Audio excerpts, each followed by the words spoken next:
នេះនៅលើសន្តាគារនៅក្នុងទឹកដី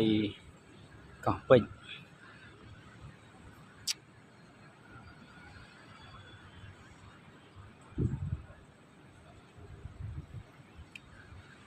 នេះកាលពី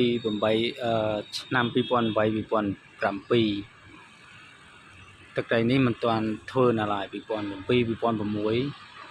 ខ្ញុំនៅជាមួយនៅជាប្រសងហ្នឹងយកអាហារចាហាន់ប្រគេនលោកឆាន់នៅកោះពេជ្រឥឡូវកោះពេជ្រកន្លែងនេះខ្លាយជាអគារសំណង់ផ្សេងដែលដុះដូចជាផ្សិតអញ្ចឹងហ្នឹងហើយនៅទៅខាងកោះនរា